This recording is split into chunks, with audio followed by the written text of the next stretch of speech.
하나님의 말씀 가운데 나오신 모든 미랄의 성도님들을 주님의 이름으로 축복합니다. 오늘 주시는 하나님의 말씀이 듣는 모두에게 놀라운 능력이 되는 귀한 하루 되시기를 간절히 원합니다. 오늘 말씀은 갈라디아서 6장 11절에서 18절까지 말씀입니다. 보십시오. 내가 여러분에게 직접 이렇게 큰 글자로 적습니다. 육체의 겉모양을 꾸미기를 좋아하는 사람은 여러분에게 할례를 받으라고 강요합니다.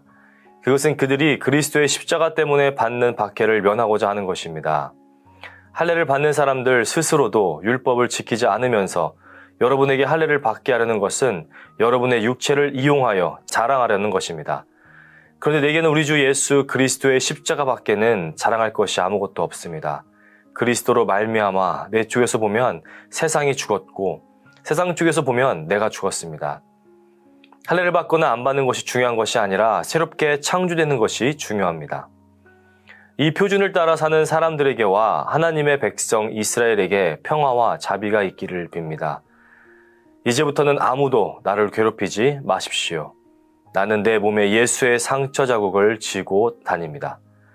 형제 자매 여러분, 우리 주 예수 그리스도의 은혜가 여러분의 심령에 있기를 빕니다. 아멘. 사도 바울은 직접 큰 글자로 갈라디아 교회 성도들에게 편지를 적어보내고 있다고 11절에서 말하고 있습니다. 바울은 본래 편지를 보낼 때 직접 쓰지 않았습니다. 대부분 편지를 쓸 때 대필자에게 받아 쓰게 했었습니다. 그리고 마지막에 바울 자신의 친필로 쓴 추신을 덧붙이는 것으로 편지를 마무리하고는 했습니다. 이 방법은 그리스식 방식이었습니다. 바울은 이렇게 친필로 편지를 받는 수신자들에게 좀 더 개인적인 인사를 하거나 또는 지금 그들이 읽고 있는 이 편지가 바울 자신이 보낸 것이다 라는 것을 확실하게 보증하기 위해 친필로 마무리하는 부분을 볼 수 있습니다. 그리고 친필로 썼다는 것을 더욱 강조하기 위해 큰 글자로 적고 있다는 것을 밝히고 있는 것이죠. 그리고 바울은 이렇게 친필로 쓰고 있는 이유에 대해 명확하게 밝힙니다. 지금 갈라디아 성도들이 겪고 있는 문제는 바로 할례에 대한 문제였습니다. 할례는 다들 잘 아시겠지만 창세기 17장에서 아브라함에게 하나님께서 명령하신 언약의 표입니다. 몸에 영원한 언약으로 새겨질 표로서 하나님의 자녀라는 표식을 받게 하셨습니다. 만약 이 표식이 없다면 하나님과의 언약을 깨트린 사람으로 간주되어 하나님의 백성에서 끊어지게 된다고 하나님께서는 아브라함에게 말씀하셨죠. 바로 그 할례가 갈라디아 교회 안에서 큰 문제로 이슈화되고 있었던 것입니다. 무엇이 문제였습니까? 지금 갈라디아 교회 성도들은 유대인들이 봤을 때는 이방인들입니다. 그 이방인들이 할례도 받지 않고 하나님의 자녀라 불리는 것이 유대인들은 마음에 들지 않았던 것 같습니다. 멀리 예루살렘에서 갈라디아까지 와서 할례를 받아야 한다고 말할 정도로 열심히 있었습니다. 왜 이렇게까지 하면서 할례를 주장하는 걸까요? 12절을 함께 보겠습니다. 육체의 겉모양을 꾸미기를 좋아하는 사람은 여러분에게 할례를 받으라고 강요합니다. 그것은 그들이 그리스도의 십자가 때문에 받는 박해를 면하고자 하는 것입니다. 그리스도의 십자가 때문에 받는 박해를 면하기 위해 지금 갈라디아 성도들에게 할례를 받아야 한다고 강요하고 있다는 것이죠. 복음을 듣고 그리스도인이 된 유대인들과 이방인들이 다른 유대인들에게 비판과 배척을 받게 됩니다. 이방인은 그렇다 해도 같은 유대인들끼리 핍박을 하기 시작하죠. 이유인즉슨 더러운 이방인들과 함께 교제하고 형제라고 부르며 함께하기 때문이었습니다. 이런 핍박을 피하기 위해 교회 안에 들어온 이방인들에게 할례를 받게 강요합니다. 본인들이 받아들인 복음으로 인한 고난은 피하고 싶고 예수 그리스도의 십자가의 구원은 얻고 싶고 이들이 택한 선택은 그리스도인 된 이방 형제들을 속여 할례를 받게 한 것입니다. 그리스도의 십자가가 아닌 율법과 할례를 행해야 한다고 강요했습니다. 바울은 지금 갈라디아 성도들에게 이미 예수 그리스도의 십자가 복음을 통해 바울은 지금 뭐라고 외치고 있습니까? 그리스도인이 되었음에도 할례를 받는 것은 그들이 복음의 핵심인 그리스도의 십자가를 가리우는 것이라고 외치고 있습니다. 바울은 너무나도 잘 알고 있었죠. 왜냐하면 본인이 그 자리에 있었기에 너무나도 잘 알고 있습니다. 유대인들이 이방인에게 할례를 강요하는 것은 유대인들의 배경이나 종교, 그리고 전통이 더 우월하다고 생각하는 우월의식에서 비롯되었다는 것을 누구보다 잘 알고 있었습니다. 예수님을 만나기 전까지 바울은 그런 사고방식과 그런 확신을 가지고 살아가고 있었습니다. 하지만 예수님을 만난 이후 모든 것이 변했습니다. 그가 자랑하고 믿었던 모든 것들이 예수 그리스도 앞에서는 배설물과 같다는 것을 깨달았을 뿐입니다.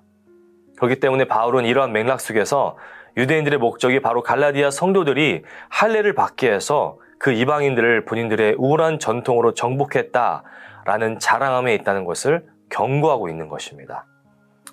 더 나아가 본인들은 정작 율법을 지키지도 않고 지킬 수도 없음에도 불구하고 이방인들에게는 강요하는 모습을 보게 되죠.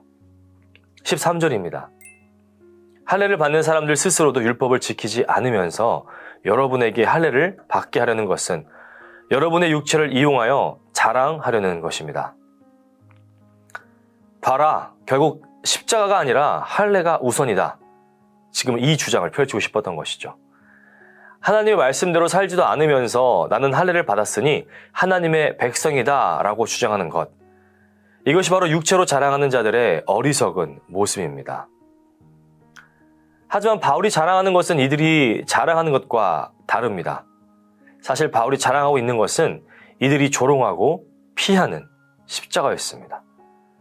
바울이 유일하게 자랑할 수 있는 것은 바로 예수 그리스도의 십자가 하나였습니다. 14절입니다.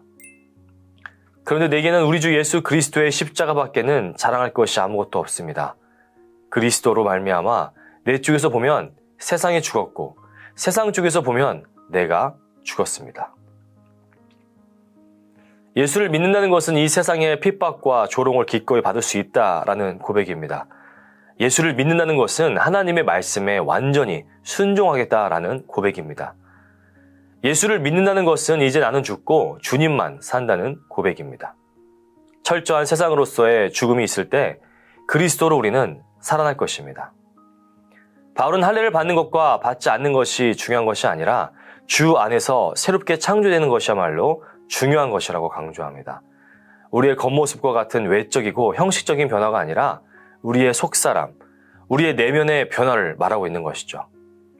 완전히 새로운 피조물이 되는 것, 예수 그리스도 안에서 새롭게 창조되어 새 사람이 되는 것, 이것이 가장 중요한 것임을 잊지 마시기를 바랍니다.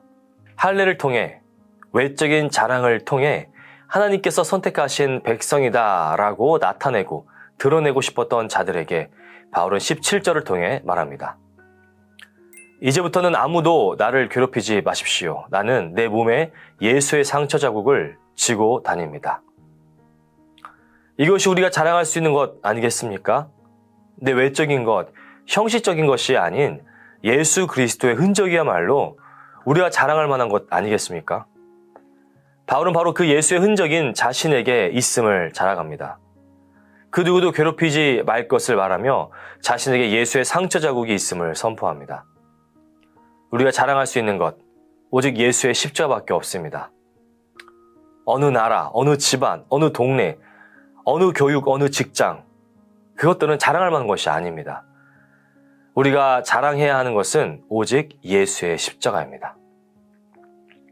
사랑하는 성도 여러분, 우리에게는 바울이 말하고 있는 예수의 흔적이 있습니까? 예수의 보혈이 나의 심장을 통과하여 내 온몸에 전달되어 흐르고 있습니까? 복음으로 인해 완전히 새로운 삶을 살아내고 있습니까? 하나님의 자녀로서 합당한 삶을 살며 오직 예수만 선포하고 계십니까? 세상 속에 빠져 복음의 기쁨과 자유함이 아닌 종교적 행위와 육체의 자랑만이 남지 않도록 내 안에 예수의 흔적을 지니시기를 바랍니다. 남에게 보여지는 것에 정신이 팔려 정작 나의 정체성이 흔들린 일이 없으시기를 간절히 바랍니다. 우리 하나님께서 우리 모두에게 예수의 흔적을 통해 일하시길 주님의 이름으로 축원합니다. 기도하시겠습니다. 살아계신 하나님 아버지 감사드립니다. 오늘도 잊지 않고 말씀으로 하루를 시작해 하시고 주님 앞에 나와 예배하고 하나님의 말씀을 들려주시니 감사합니다. 우리에게 허락하신 말씀을 통해 내 자신을 돌아보게 하시고 주님께서 허락하신 놀라운 은혜를 경험케 하시고 감사함으로 오늘 하루를 살아낼 수 있도록 우리를 붙들어 주옵소서. 말씀을 거울 삼아 내 자신을 비추게 하셔서 말씀으로 나의 영적인 삶을 교정하게 하시고 우리의 삶이 성령으로 충만케 하게 하시며 오직 주님께 영과 진리로 예배하며 나아가는 진정한 예배자의 모습을 살게 하여 주옵소서. 주님, 이 시간 우리의 죄악을 주님께 고백합니다. 우리의 죄를 용서해 주시고 깨끗게 하여 주옵소서. 거룩한 마음을 회복하게 하시고 오직 주님만 바라보며 나아가는 오늘 하루가 되게 하여 주옵소서. 주님, 이 시간 기도하는 것은 몸과 마음에 아픔이 있는 성도들이 말씀으로 성령의 일하심으로 깨끗게 되기를 원합니다. 주님, 찾아가 주셔서 치유하시고 깨끗게 하여 주옵소서. 우리의 육적인 행위나 우리의 의로움이 아니라 오직 주님의 은혜로 우리가 이 자리에 있을 수 있음을 고백합니다. 복음의 능력이 우리 안에서 더욱 힘있게 드러나게 하여 주옵소서. 오직 주님 앞에 애통하는 마음으로 회개하며 예배하는 우리 모든 성도들이 되게 하여 주옵소서. 오늘 하루도 주님을 기쁘시게 하고 주님의 마음을 시원케 해드리는 복된 하루가 되게 하여 주실 줄 믿사오며 이 모든 기도 우리를 구원하신 예수 그리스도의 이름으로 기도드립니다. 아멘.